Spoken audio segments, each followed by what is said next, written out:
40 million apparently is the offer. Shez, I'm going to come to you first. You are Sir Lewis Hamilton. Are you going or are you staying at Mercedes? I'm. I feel like this is all coming too soon from Ferrari. I think this is kind of classic hire the driver and everything will be okay philosophy that we've seen from them in the past. Hire Alonso and then sit there and go, well, why aren't we winning? We've got the driver. Charles is sitting there, touted as the future of Ferrari, and we're talking about a team that loses in a romantic way. That doesn't help him. They need a new director of sport. They need new technical directors. You know, that they are losing key people. And Fred Vasseur wants to build his team. Build that team first, then get your superstar driver, which, to be fair, they already have. He's called Charles Leclerc. Oh, can't get it right every single time. You will incur losses and make mistakes. But what I can't forgive, Shez, and tell me if I'm being harsh here, is the fact that they had 12 months worth of data, 2022 season, and allowed for the anomaly victory that was George in Brazil to hoodwink them into rolling forward what was ostensibly a failed design philosophy. No blame culture. That's what we're subscribing to. We're subscribing to Mercedes' no blame culture. Can't do it, Baxty. Yeah, this has got me excited, and when I get excited, I win. And that's that a great quote, you know. I love that. That should send shivers down the spine of everybody. Hello and welcome to another episode of the Shakedown podcast. It's the 24th of the 5th, 2023, and with me as always I have my esteemed co-host, my colleagues, grizzled F1 scribes, Shez and Baxty. How are we doing, sirs? Yeah, good, Cam. Ooh, got in there quick. Doing good. Finally recovered from this cold that I had, which is nice. I'm a bit worried about answering this question because you might cut me off like last week. It doesn't matter. No, I'm joking. I can't do it, man. How dare I try to pull off the charismatic rock and one of the greatest lines ever said on any WWE broadcast. We've got some F1 to talk about today, lads, because there's been a lot going on in the cycle. First port of call, Mr. Lewis Hamilton, Sir Lewis Hamilton, one of the goatiest goats that's ever goated, is apparently on his way to Ferrari, if you're to believe the chaps, the guys and girls at the Daily Mail. 40 million apparently is the offer. Shez, I'm going to come to you first. You are Sir Lewis Hamilton. Put your yellow coloured helmet on. Are you going or are you staying at Mercedes? I'm so if it was me, I would probably not be going anywhere. I think there's a few caveats in that question, right? The first is that there's a brand spanking new upgrade coming, and it seems a bit coincidental that this story comes out just before Mercedes are about to put a bunch of upgrades on their car. Agreed. And I wonder if that seems to be a bit of an ultimatum from Ferrari that, you know, look, here we are, you want us, we're here. If Merc don't shape up, then, you know, you've got a car that's been a winner in this rules era. But on the face of it, when I heard the story and I read through the Daily Mail article, I couldn't see anything in there particularly that convinced me that moving to Ferrari was going to bring him any closer to winning an 8th world title. We have divergence early, Shez, but carry on, sir. Yeah, I apologise. Just give. That's all right. Given the trajectory that Ferrari have taken over the past season, but I guess we're going to debate this a bit. So that was just my opener that I didn't think it would be a good move, and I don't think my view of that has particularly changed in the 3 days since I saw it. Go on then. Before Baxty, react to that very quickly, sir, before I challenge Shez on his opening stanza. Yeah, I mean, I think what we've got to remember is that this is just Ferrari putting something out there via Jonathan McAvoy in the Mail, basically saying that apparently they want to offer him 40 million quid to go and join the team. I mean, there's been varying reports as well from Gazzetta saying, the offer's been made, others saying that it hasn't been made. I think Craig Slater, probably more trustworthy on this, saying no offer's been made at this stage. I agree with Shez. I don't think a move to Ferrari is the right idea. I think, whilst I think there's a lot of personal pride involved, and there's that kind of every F1 driver wants to drive for Ferrari type thing. And Lewis included. I know Lewis has kind of played it down in the past, but he wants to drive for Ferrari at some point if he could. Okay. I don't see Ferrari being a better option than Mercedes at this point.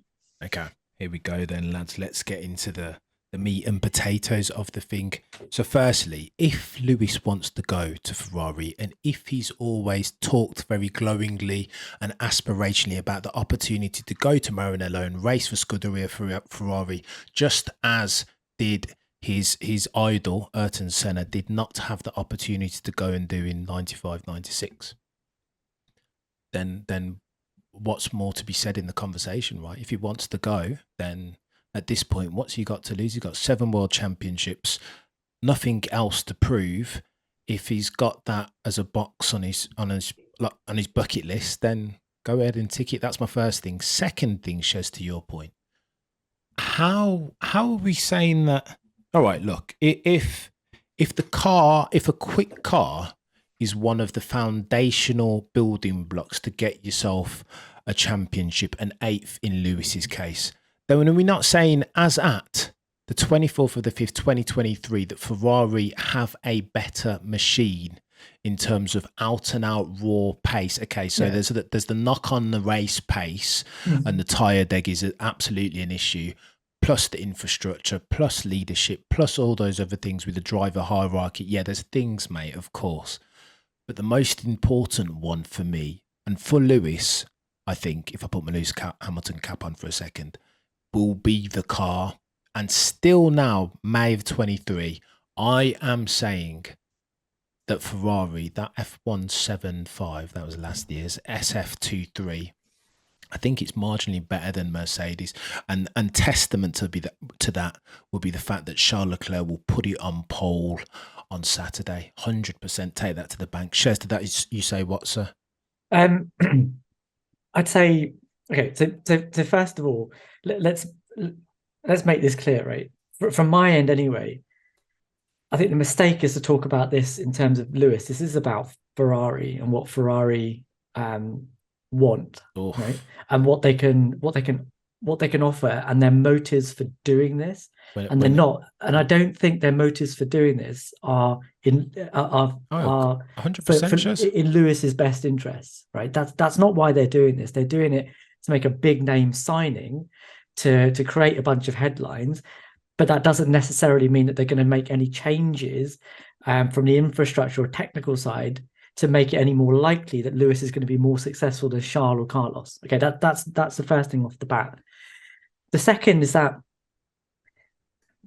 like, I'm no technical expert, but the basics of what I can see are that last season the Ferrari was miles ahead in terms of 1 lap pace. They had that nailed, so they had they developed a concept that allowed them to do that, even with the level of porpoising they had. They had a lot of porpoising last year, but they were still able to manage that and have a quick car over a lap.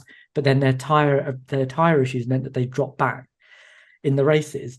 Mercedes had a concept that wasn't particularly the concept that they were chasing was masked by the porpoising, and I have a feeling that if they managed to get on top of the porpoising early, their car would have been probably on par with where the Ferrari was. Because if they developed it to the point that it is today, this season, I don't see massive differences between the overall performance of these two cars. Yes, the Ferrari is massively quicker on over 1 lap, but it's not finishing ahead of the Mercedes in most of the races that we've seen so far.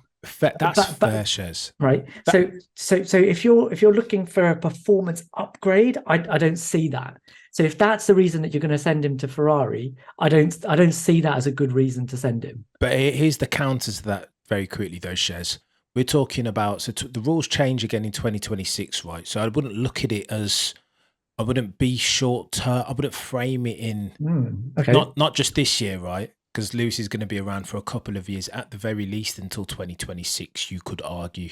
So I'd say here's my point, and Toto Wolff has basically come out and admitted to this in his confessional, that the upper as it stands now, May 23, the uppermost performance ceiling of that SF23 car is greater than is the Mercedes. Hence why they're having to complete. If you're Lewis and you're going to stay at Mercedes, then you're gambling that in the next 12 months, whatever Mercedes do to the car through upgrades and design philosophy changes, you're gambling that that's going to make the uppermost parameter, their uppermost performance ceiling, higher than Ferrari. Because as at now, Shez, it is not. So, Cameron, that's where I'd argue with you, right? Because that might be what Toto has said, but the sounds from Ferrari at the beginning of the season were, we don't think we've got a huge amount of development potential on top of what we have right now.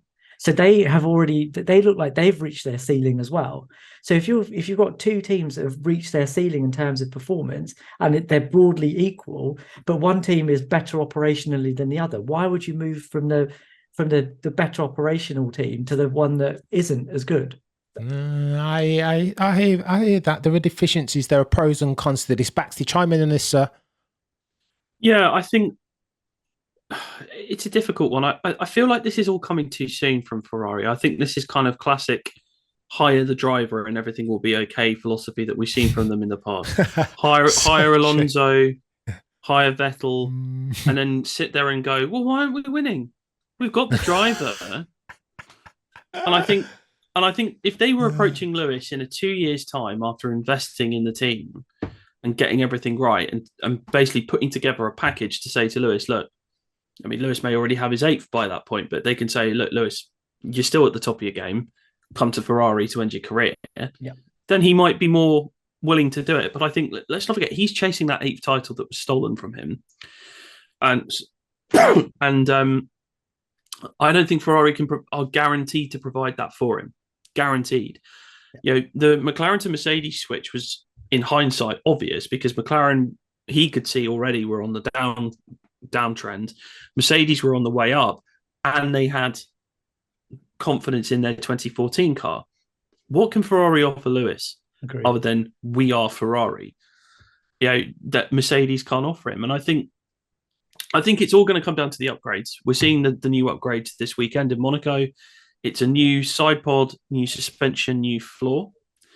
And I think if those upgrades give them the rumoured 6/10 advantage that they might get, then I think Lewis will feel a bit more confident that he can win his 8th title with Mercedes as he wants to do. If these new upgrades don't work, then we might see Lewis move. But I just think with everything going on with Ferrari right now, I don't see the need to move for 2024, maybe a year or two down the line, potentially, but now's not the right time. Ferrari are too much of a mess right now, and it strikes of John, because a lot of this is coming from John Elkann, the president of Ferrari, that he's the one that's apparently instigating the move to go and get Lewis. I mean, if you believe Ted Kravitz, apparently they're hiring for every role. Actually, do you like Ferrari? Do you want a job? I mean, Cam, you should get in. They might need a resident podcaster. Yes. But yeah, they need a new director of sport. They need new technical directors. You know, that they are losing key people. And Fred Vasseur wants to build his team. Build that team first, then get your superstar driver, which, to be fair, they already have. He's called Charles Leclerc. Oh, wouldn't you guys want to see Charles and Lewis in the same car? Listen, I will say this back to you, Baxty, that I think there is something to be said. If we use footballing analogy, the Galacticos era of Real Madrid, sometimes I think there's something to be said for just going out and splashing the cash. Granted, I think 40 million is probably a tad light, probably anywhere to the tune of 10 to 20 million light for a Lewis Hamilton 7-time champion, GOAT settings. But I think there is something to be said and value to be gained from getting the best driver in that you possibly can, right? The old Ron Dennis philosophy, you get the best 2 drivers available to you, and that will, like a rising tide, floats all ships almost. Go on, Shez. So you're right. You're 100% right that you should be going out for absolutely the best person you can get. but that's in every department. You talked about Ron Dennis wanting the 2 best drivers he could get. He also wanted Adrian Newey at his team. That's what won them titles in 98 and 99. He wanted John Barnard. He invented the carbon car. He then got Steve Nichols and Gordon Murray. That's where you invest your money. And my problem with Ferrari at the moment is that they are using a big name driver signing as an elastoplast. Is that what people use for their cuts and bruises these days? Should know, mate. I should do. For bigger problems within the organization, and they stem not just from the technical side, but also from the strategy side. The signings that they made at the beginning of the season were encouraging to me, that they were making bold changes in terms of promoting from within, but getting people into places like their new head of strategy that felt like they were addressing the core problems that the team had. This is not doing that. This is we're going to get a big name, but not worry about anything else. And the argument that, maybe Lewis will bring over people from another team, given the way, and I've said this before, given the way that Mercedes are at the moment in this rule set, even that one would take 2 or 3 years. That's not going to improve your technical department when they're at the same sort of level. So that doesn't make any sense to me. There is such a thing as guardian leave, but you could argue though, Shez, that it's quite a clever play with cost cap in play. That you want to spend as much as you can on the bods that are excluded from the cost cap, right? Which is your top, however many, top 4 or 5 personnel, whatever it is. So shouldn't you then, with that in mind, doesn't it make sense if you are Ferrari to go out and get the best that money can buy, which is Lewis Hamilton? If you had Nico Hülkenberg in the car right now, I'd say, yeah, fine. Nico's a good driver, but he's not a superstar anymore, right? But you've got Charles Leclerc in the car. And okay, granted, you guys know how I feel about Charles Leclerc, but this there's a whole tangent here about what we were talking about last week, because you asked a question, or one of our viewers asked a question about why do people feel the way they do about Ferrari even though they're never successful. So I had a thought about that over the course of the week, and I just thought, there's lots of romance to the way that Ferrari go about their business, and yes, they lose and everyone loves it, but what does that do to the people within the team? What does that do to the drivers that come and drive for them? Like Charles is sitting there touted as the future of Ferrari, and we're talking about a team that loses in a romantic way. That doesn't help him. He doesn't see it that way. And bringing Lewis on is a slap in the face to him. And 2, if they just fall back into this, if they just continue to do the same thing, it's going to be the same thing that happens to Lewis as well. And I have to say, it's not something I particularly want to see. Oh, I don't know about that, Shez. Baxty, don't you think that? Listen, if Charles Leclerc's Achilles heel, his deficits at the moment are assertiveness, mistakes. Could he not benefit from having a Sir Lewis Hamilton on the opposite side of the garage? More at least than Carlos Sainz Jr. I don't think Carlos is going to help him because he just looks at Carlos and just scoffs, right? What's he got for me? But Lewis is different, eh? Yeah, I mean, according to the reports, he reacted with serenity over the news that Lewis might be coming to the team. Yeah, he would love to have. I think any driver would love to have Lewis Hamilton as their teammate. I mean, he's the greatest driver of all time. Why would you not? I'm sure Lance Stroll was clapping his hands together when he found out Alonso was going to be his teammate this year. What a yardstick that is to test yourself. Even at 41, Alonso still got it. Yeah, so it's I mean, I agree. One thing you kind of touched on, Cam, there was the money, and that they've offered him 40 million. I mean, for Lewis Hamilton, that's light. I mean, that's less than what he's on now. I think he's on around 45, 50 million now. So why would he take a pay cut? He's not going to take a pay cut just to go to Ferrari. He's going to want to be returning to the best paid driver in the grid. He has the best base salary. But with championship bonuses, Max Verstappen is currently the best paid driver on the grid. So Lewis can just go, right, well, give me 80 million or something, and I'll come, or even more. So they're definitely undervaluing what Lewis can bring to them just from his wages alone. I keep thinking in my head, I would love to see Lewis and Charles go up against each other. I just don't think it's going to happen. It's one of those like dream bookings that you can put together, but it just won't happen. Like Lewis going to Red Bull to take on Max, just not going to happen. Mate, can we play silly season games for a second then? Because I've heard a couple that I really, really liked. So how about this? How tantalizing is this? Let's conjecture for a second that Ferrari, because I find it interesting that it's been talked about both ways, right? That Lewis could potentially replace either Carlos or Charles. I thought I was only ever going to hear one name in that equation, but let's hypothesize for a second that it is Carlos. Carlos goes to McLaren and Lando goes to Mercedes. So that leaves you with Lando and George in the same machine and Lewis and Charles. That is bonkers, lads.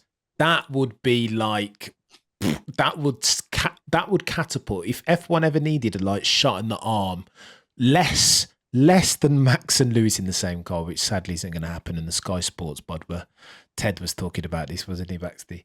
Simon Lazenby.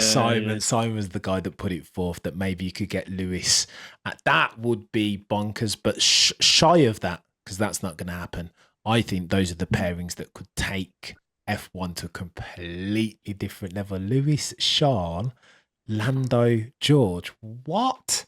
Bloody Nora. Wouldn't you like to see that, guys? Surely that'd be incredible. I wouldn't say no. I don't think it's going to happen, but I don't think it's as unlikely as you might think, I don't think Lewis obviously is the pinch point. Yeah. If that domino tumbles, then I think that pretty much slots into the rest, just fall into place. I think I'll counter you with this. They're slightly less exciting, but I think if Lewis does go, he's probably going to replace Carlos. I think it's generally accepted that the driver lineup they want is Charles and Lewis. Charles on the verge of signing a 3-year contract extension. I think that's partly why Ferrari are putting this out there to kind of go, hey, if you don't want to sign, we'll go and get Lewis. It's no problem. But I think what you could do is you could have Lewis go to Ferrari, Carlos then goes to Alfa Romeo to replace Bottas. Because who's Bottas got back in his corner? Oh yeah, Toto Wolff. And Toto Wolff said when Bottas left, we'll have you back at some point. Bottas goes back to Mercedes. And then Sainz gets 2 years to bet himself in for Audi, considering he is one of their big targets. Feasible, infinitely more feasible than mine.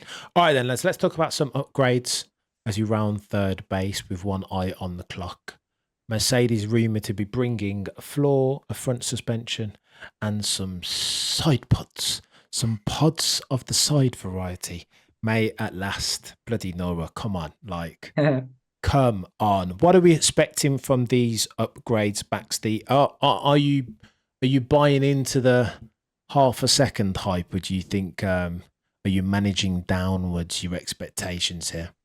I'm not expecting to see anything this weekend at Monaco because this is not the track to really get good data on new upgrades. I mean, I think Spain will be the first real indication that we get, but it takes about 2 to 3 races for upgrades to truly show. So I think by the time we hit sort of Austria, Canada, getting close to the summer break, then we'll have more of an idea of where these upgrades are sitting. I mean, look, seeing side pods back on the car is nice. We've seen a couple of Albert Fabrega pictures that kind of suggest that they have gone for the side pods. Finally. But, well, I mean, ultimately, Cameron, you were proved right. I did buy into the no side pod philosophy, but clearly it was wrong. But yeah, I think it's definitely exciting. And going back to our previous discussion, I think these upgrades are going to be almost a clincher, really. Because if they give Mercedes that jump forward, I think certainly in race pace and qualifying, I think Lewis and George are quick enough and can outperform a car anyway. But if they can get close on race pace, closer to Red Bull, then that will give them confidence to get their new chassis in play for 2024 and make an assault on the championship. Then to help Lewis get his 8th in a Mercedes. One thing that hasn't been spoken about, and I don't know if this has been confirmed or not, maybe you guys know about, is Lewis's seating position. Because this is something he's been moaning about since the new generation of cars coming. He feels too far forward in the car. It's not so much of a problem for George because he's that little bit taller, but Lewis likes to be sat a little bit further back, and he likes to fear the real axle in the car. So I just wonder, maybe we'll see some development on that. You don't think that's going to happen? Not this season, because I think the reason for that is that they've essentially homologated everything behind him. And they've packaged everything in so tightly to make the no side pod thing work. They can't then completely change the monocoque to push it back. But it is something that I think they'll do for next season. I think that's wrong, Shez. From all the research that I've been doing for my latest video on the Cameron F1 channel, which is half decent, should go and check it out. Nice plug.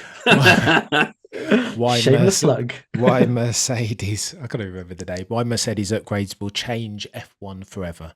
But on there, I did a bit of research and found out that whilst you're half right, Shez, that there's only I think Lewis wants it further back than 15 centimeters, but I think that 15 centimeters is the max. I think he wanted to go about 25. 15 is the max that they can do just because of the way they've built whatever's behind package it. Everything behind them. Yeah. So 15 centimeters, and again, he kind of wants that. Shez, how do you? I don't want to dwell on the side pod thing, and I don't want to do a lap of victory here. A lap of honour even, but how do you characterize this failed zero pod concept? And where I'm going with that, Shez, is it symptomatic of something that's terminal within Mercedes? Not that they went with the zero pod concept in the beginning, right? Because everybody makes mistakes. Even Adrian Newey with the MP418 as a brilliant example. Can't get it right every single time. You will incur losses and make mistakes. But what I can't forgive, Shez, and tell me if I'm being harsh here, is the fact that they had 12 months worth of data, 2022 season, and allowed for the anomaly victory that was George in Brazil to hoodwink them into rolling forward what was ostensibly a failed design philosophy. Tell me I'm wrong, sir. So for me, I don't think I've changed my tune on this. In that, coming from an iterative point of view, I think what they did was completely right. This is me plagiarizing, but there was a really good podcast. Hold on, Shez. What do you you think to follow that concept after Brazil roll it forward into 23 was the right thing? Tell me why, please. So I am plagiarizing a little bit. This is a podcast that I listened to this week from my friends at the race. I really do love them. But it sort of summarized sort of how I sort of viewed the way that they'd done things. They had a car that the concept that they had, that on paper and in this in the wind tunnel and in the sim, was like seconds quicker than everybody else. If it had done what they had thought it was going to do, like they would have been seconds ahead of everybody else. That's the baseline that they started at. Okay, well, hold on.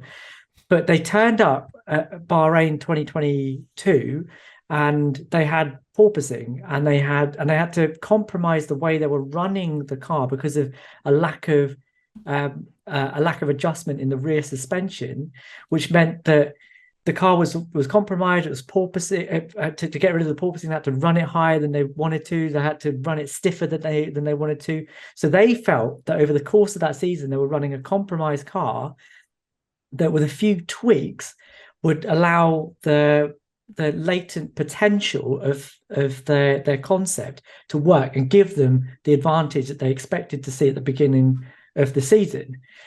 So they hadn't seen anything, I think, in their development process over 2022 that said that if we don't make these tweaks, we're not going to get that advantage. But wow. Where had they? They hadn't, man. They hadn't been able to change their rear suspension to be able to do what they wanted to make their platform work the way they wanted it to do. And actually, this year, their car is much, much faster than it was last season, like miles faster than it was last season. But the problem that they've got now is that they've optimized it. They've got it to the level that it should have been at the beginning of 2022, and they found that that's the ceiling, and their ceiling is not is behind where other people have been able to take their car to. Well, here's where it gets techie, Shez. How can you not foresee that? But how would you know that? How would you not, Shez? So, all right. So the assumption that we're making, Shez, to clarify, because I think I might be misconstruing what you're saying here, is that Mercedes failed to foresee that the rest were gonna.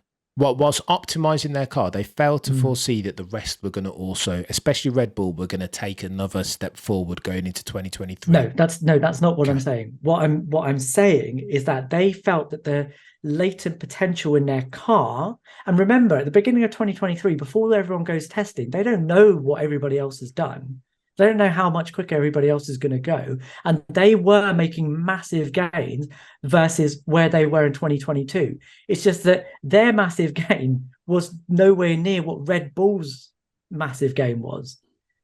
So Red Bull have made a massive, massive gain in terms of how much quicker they've got this season. Have a look at the qualifying times this year versus last year. They're whole seconds quicker than they were in qualifying. So they have made a gain, and I think they've got it to where they felt they were going to be in 2022. But what the mistake that they've made, if you can call it a mistake, is that they didn't realize that the potential of that concept wasn't as high as they thought it was going to be based on their simulations. Gotcha.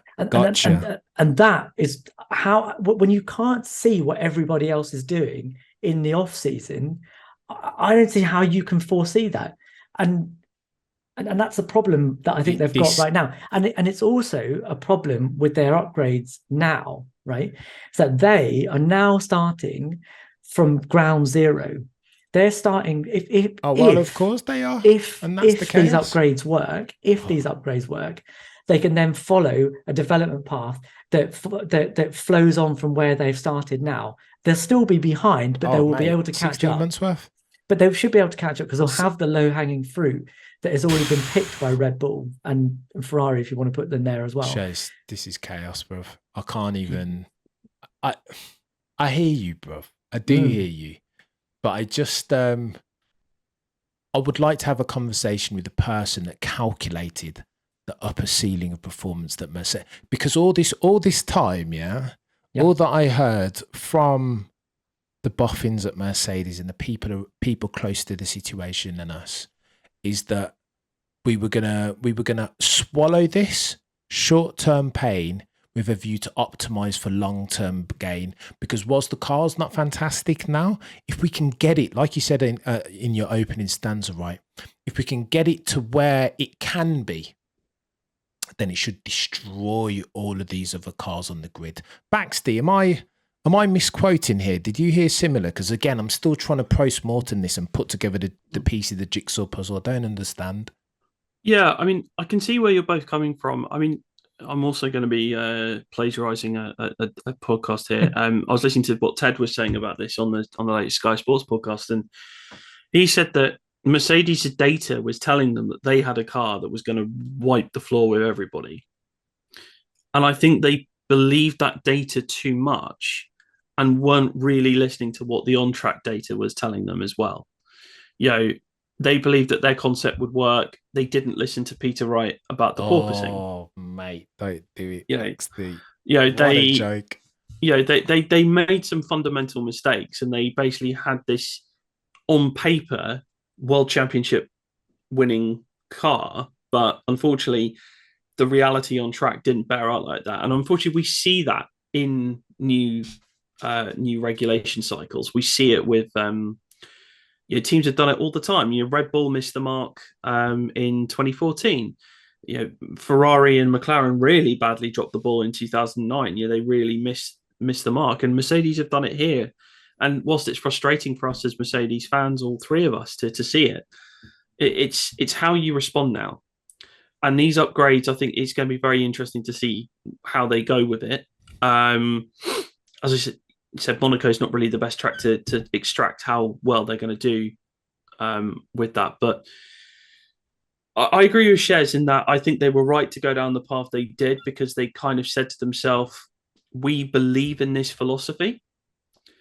And if we can win a race with a half-cocked philosophy, how can then we, when we've got it optimized in 2023, how well can we do? Well, they didn't do very well. Mm.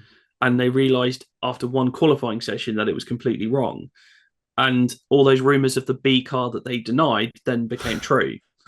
So I think I don't blame Mercedes for doing it. I absolutely agree with Shez there. I think they were right to do it, but it proved to be wrong. Yeah. There's no denying that. There's no denying that. It's just the process. I think you guys have been very nice and kind with this, the Shakedown podcast, and I've not got time for it, lads. I just think listening to the Adrian Newey podcast on the Oracle Red Bull Racing YouTube channel, he speaks quite extensively about almost everything that he says is laced with this first-hand experience, the ability to look over the pit wall and ingest something first-hand, right? There's no, like, talk to, like, I don't know, Peter always talks about this, and like Adrian just nails it. Like, I think what we're seeing here from Mercedes, the fact that they couldn't see they couldn't see the elephant in the room and or react accordingly to it, speaks to this very, like, they're blue sky thinkers, aren't they? Like, it's all like, yeah, in theory we can see what's going on, but then I don't know, like millions of people around the world were like, don't come into 2023 with that same design concept. Surely you want to fail faster? No, you're seeing fantastic data in the bloody sim and the CFD and the wind tunnel. But if it can't actualize, then what's it worth? What's it worth, Shez? I think we're conflating two things, right? In that in 2022, porpoising was an issue, and yes, we can say why have they not foreseen that porpoising would be an issue, especially when they were given advice that it would be a problem. But 2023 isn't the same thing. The porpoising is not an issue in 2023. It's the base concept that is a problem. And if they had got on top of the porpoising immediately in 2022 and had a car that was as good as it is now, but in 2022, same pace as they have now, but in 2022, we would come into 2023 going, why would you even think of changing your concept? And actually, they would have come into 2023. Red Bull will have absolutely optimized their car, and Mercedes would be where they are right now. We would have gone, what the hell happened? Oh, Shez, I don't disagree with you, man. You've made your case. Like, I agree. I just think you're being very kind and forgiving and generous. It's because it speaks to the way that I would logically think of something, right? How I would troubleshoot a problem. I can see why they've done it the way that they've done it. No blame culture. That's what we're subscribing to. We're subscribing to Mercedes' no blame culture. Can't do it, Baxty.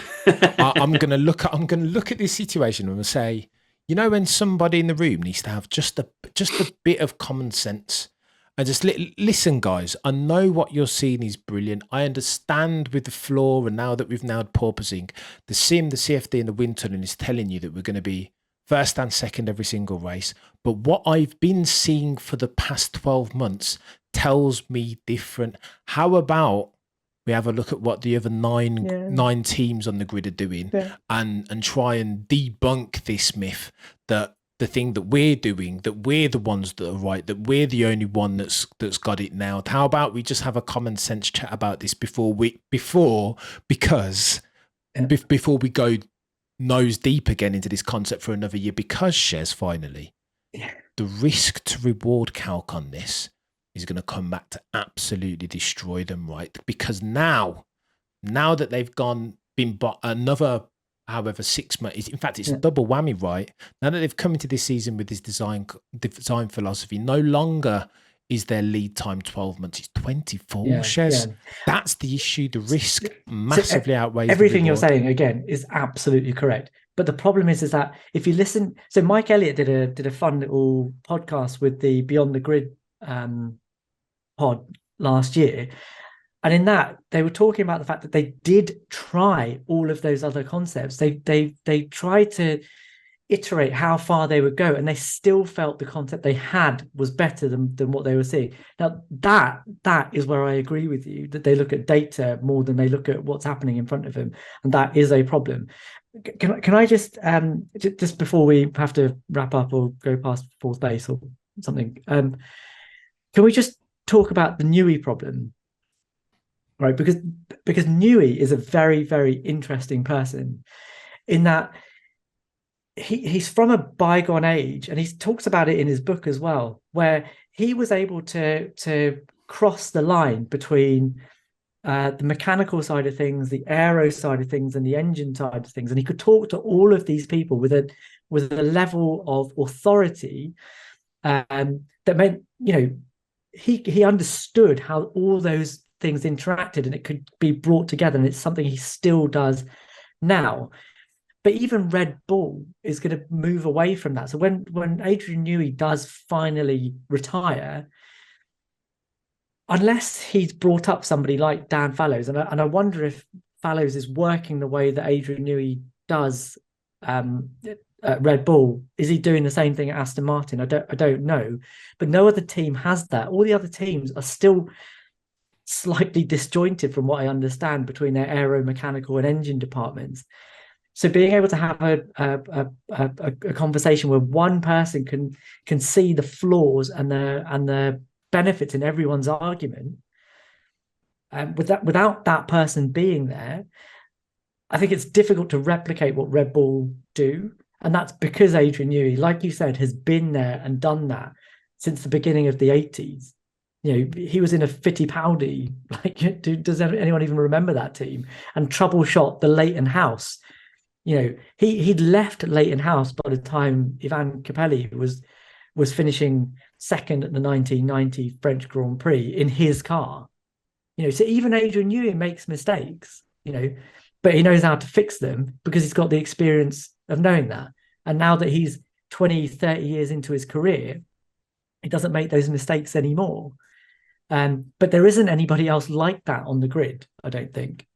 Unless I'm mistaken, and someone, either you guys or someone else, can tell me that there is. But it's a very unique person that Red Bull have got working for them. Say that again, and it's a massive advantage. Obviously, it is. Durable competitive advantage. PhD levels of I want to be in his car, Shez. If I'm a driver, if you want to spend some money, if Ferrari want to really spend some money, that's who they want to get. I bet you can't. But this is what they Red offered Bull him have a done. contract. Bangs. Yeah, this is what Red Bull have done. So this is what they've been so savvy and crafty about. Right? It's more a champion of the channel. Mary said this to me. Sometimes it's not all about money, right? And I think I agree. I think Adrian was burned by his experience at McLaren, yeah. And so I think he values not just how 60 million or whatever he's getting paid per year, but he values the working environment, the work-life balance, the ability to work the way he wants to, and being able to colour his wall purple as opposed to grey, as an example. So I think Red Bull understand the key person dependency, and that between him, Adrian, and Max and Christian, and Hannah, that those are that's kind of like your holy trinity or holy quadruple or whatever. Your MP418 example is well made, right? Because in 2003, that's exactly what happened. He realized that, you know, he was putting a bunch of experimental stuff on that car.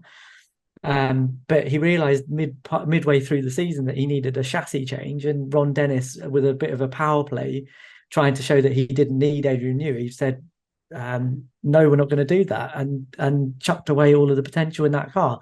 And it's really interesting because all of the stuff that he did with the blown diffuser and stuff like that ended up on his Red Bulls of the 2010s.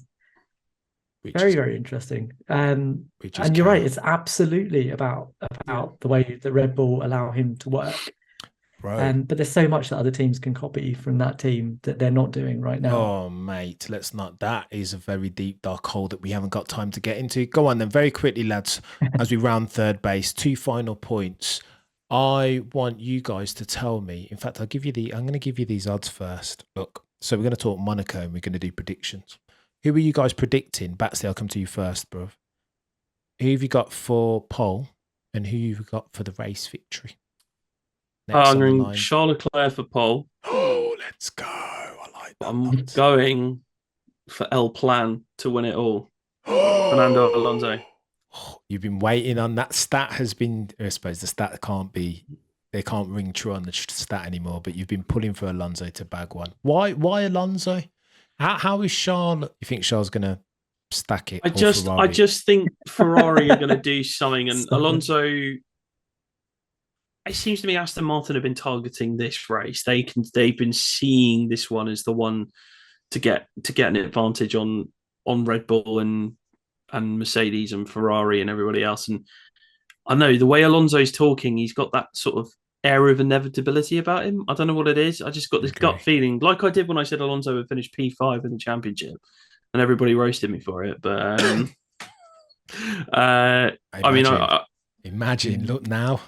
Right side of history. Yeah. Pat on the back for Baxty. Yeah. No, I'm joking around, but yeah, I don't know why. I think one of Leclerc or Alonso is going to. Red Bull. I think Monaco. Checo might pull something out because it's a street circuit, but I don't know.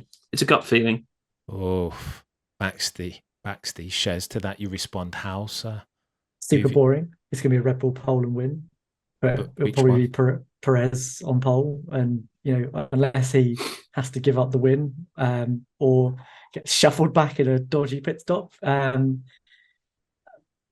mean, that and all of those things are very feasible. So he may well end up dropping that win, but I think it's going to be either him or Max that wins it on Sunday. All I can hear is fence sitting at the moment, Shez, for the race victory. Not really. Fine. Can you give me a name? You want to give your name? It's going to be Max. Oof. So you're going Checo on pole and then Verstappen for the win. Go on then. Ask me to pick someone. Yeah, no, mate. This is the prediction game. Unfortunately, we have to. For context, the bookmakers have Verstappen winning 44% of the time, Checo 22% of the time. That low. Leclerc 16.6% recurring, 12.5% Alonso. That's your race victory. For the pole, ever so slightly different. 40% Max. 33.3 recurring for Charles, 20% of the time Checo, Alonso 11%. I think they've done Charles Leclerc dirty there, He's very quick, Rand. Very quick. I quite fancy. Here's what's happened here, lads. And to put my gambling cap on, the recency bias of his mistakes has affected the odds makers, and I think they've under-egged him ever so slightly, especially for the pole. Are you having a laugh? 2021, he dropped it on pole when he didn't have anything of the sort, the quickest car. So, I don't know, chaps. I think that 33%, I'm not sure. I wouldn't back against Charles Leclerc to break his Monaco duck here. I think he might, he'll be motivated. He's got a point to prove. It's home, for crying out loud. Like, he knows these streets better than anybody. Charles Leclerc for the pole. Charles Leclerc for the victory. Finally then, lads, talk to me about this Aston Martin nonsense. Mr. Stroll, Daddy Stroll, puts out a press conference at 4 a.m, I think. What? If I'm to believe what I'm told. Talking Canada time, though. There you go. So or Japan time. Oh, yeah, this is also a good point. Man of the world and all that. Puts out an announcement saying that Honda are to partner Aston Martin as their engine. I never get the terminology moves so quickly, lads. Is it power unit, engine, MG? What do we say? Power unit. It's a power unit, yeah. As the manufacturer of their power unit from 2026 going forward, notwithstanding Fernando El Plan Alonso's very famous GP2 engine dig at Honda. Baxty, sir, to that, how do you react? Oh, it's exciting. It's great. I mean, Aston Martin are a team on the move. Lawrence Stroll is an ambitious man. He wants his son to be world champion, but he also wants to win generally. I mean, I remember that quote. I think he said it at this year's car launch, but he said something along the lines of, yeah, this has got me excited, and when I get excited, I win. And That's a bloody great quote, I love that. That should send shivers down the spine of everybody because. And look at what he's doing. He's building a new factory. He's got Martin Whitmarsh on board, who I think was an often overly derided figure at McLaren when he was team principal. And he's made things sensible. Look, this is great. Honda wanted a new team to be their works team, and they've got Aston Martin, who I think wanted to get away from Mercedes. It does also mean we're going to have 6 engine manufacturers on the grid in 2026 when we've got Audi arriving, and that's absolutely fantastic as well. I do question whether Alonso will be there in 2026, because if he is, I'm going to want his secret to youth and performance abilities. Lots of time in the gym, Baxty. Huh? Lots of time in the gym, man. Lots of time in the gym, or he's like Dorian Gray and he's got a portrait in his in his attic. Yeah. So well, but this is exciting news, and it shows that how serious Aston Martin are about winning world championships. Yeah, I don't hate that, bruv. That quote, there's something very Bond villainish about Stroll saying that when I get passionate about something, I win. You got to have balls to stand up in front of a room of high-powered Aston Martin execs and talk that way, right? Shez, how do you feel about this Honda thing? Are you concerned that Honda might dip in and dip out as they tend to, or do you think? I'm obviously never going to be employed by Honda because I constantly call them the flakiest team, the flakiest. How dare you? Yeah, whatever. The flakiest manufacturer in F1. But I think the issue here is, first of all, are they going to be? Is Aston Martin Honda going to be a copy of McLaren Honda, or is it going to be a copy of Red Bull Honda? I have to say that the McLaren Honda era is the one that would worry you because of the way that all panned out. But McLaren had a lot of blame in that they enforced a particular aerodynamic philosophy on Honda and made them alter their engine and make it more unreliable, if that's a way of saying it, and make it less powerful, less drivable, and then it made them look bad. And as soon as you took the Honda engine out of it, McLaren still had the same problems. The advantage that I think that Aston have is that they've got Dan Fallows as tech director, and he's a student of Newey. And so I think he'll be much more collaborative in the way that he integrates both the chassis and the power unit together, and there'll be much more of a dialogue between Sakura and Silverstone, and that gives me some hope, and again it's testament to what Lawrence Stroll is building there.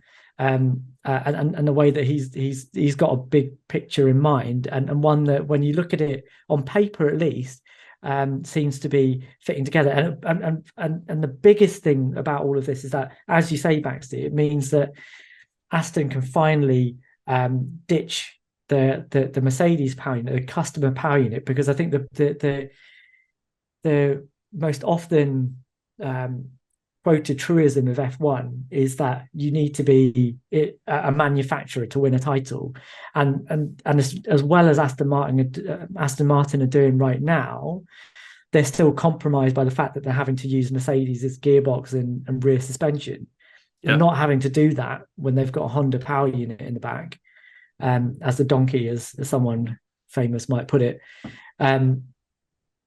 puts them at the same level as the big three, and that's a scary prospect. If they're not there already, Shez. Sorry, Baxty, go on. Yeah, I was going to say, I said at the start of the season that I think within a few years Aston Martin would be winning world championships, and this just kind of confirms that. They're a team on the move. They're a serious team. I know we've got other engine manufacturers. We've got Renault, but their team is an absolute clustered disaster right now. I was going to say something a bit ruder there. They're not doing particularly brilliantly, whereas I think Honda, from what I understand, they're actually going to be able to keep some of their intellectual property from Red Bull. So it means it's going to put more emphasis on Red Bull and Ford to do their own thing, and it gives Honda a better base with which to work. Yeah, let's not forget they had a world championship winning engine in 2021. So, they're more than capable of building a good engine. We know they can, and I think in Aston Martin they're going to have very, very willing and able partners. And what I will say though is that apparently they want Yuki Tsunoda in the Aston Martin at some point. True, that would make sense. And Whitmarsh has said very nice things about Yuki. So how's that going to work then, lads? Are we assuming Alonso will retire, won't he? At some point, yeah, potentially. Yeah. Unless they try and replace lure Fernando Alonso with Yuki. I know that doesn't even sound right saying it, does it? It doesn't even no knock on Yuki because he can steer, but I don't know. It feels like I don't know. And so just honestly, last thing, that's my problem with Aston Martin, right? Is that there's massive ambition, there's massive investment, but there's compromise. Surely the boss can see that there is a better driver available for that second seat. And as much as I understand why he's there, it's always a little bit of a compromise on the in the background of everything else that's going forwards at Aston Martin. I hear you, Shez.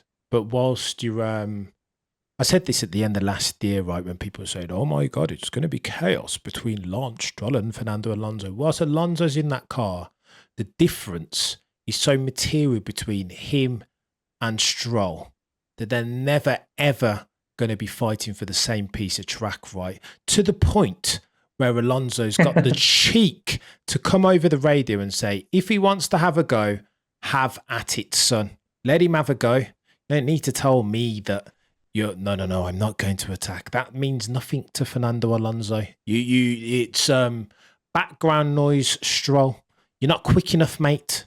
You're not quick enough and you're not robust. So whilst that's in place, whilst that's the state of play, I don't think all of that other stuff, Shez, for me, fades to black. I think Yuki might be a different scenario, though. Sorry, go on, Baxty. Yeah. Well, I was going to say, Shez is talking about replacing the number 2 driver. I can't think of many that would be an improvement on Fernando Alonso, because we know Lance is the number 1 at Aston Martin, isn't he? Let's go, man. I was like, where is Baxty going with this? Sorry, it had to be done. That is the problem here, though, right? Is that in the scenario that you're talking about, you need to have a driver of Fernando's caliber to be able to have that gap. And the drivers of that caliber are rare for a good reason. And yeah, fine. If you've got a championship winning car, then you can attract drivers like that. They don't have that right now. True. And when they can attract a driver like that, it's not going to be Lance Stroll that's going to be winning that title. That is fair. That is fair, bruv. And I don't know. No further questions, Your Honour. Right, I'm going to wrap up very quickly before this stream cuts out. Thank you, as always, to my co-hosts Baxty and Shez. Follow them at BaxtyB on Twitter, BaxtyBF1 on YouTube, at ShezMed on Twitter. Like, comment, subscribe, all that good stuff. If you're listening on a podcasting platform, 5-star review, as always. It has been a privilege and an honour. Between now and next time, remember, as always, to look but never stare. Peace.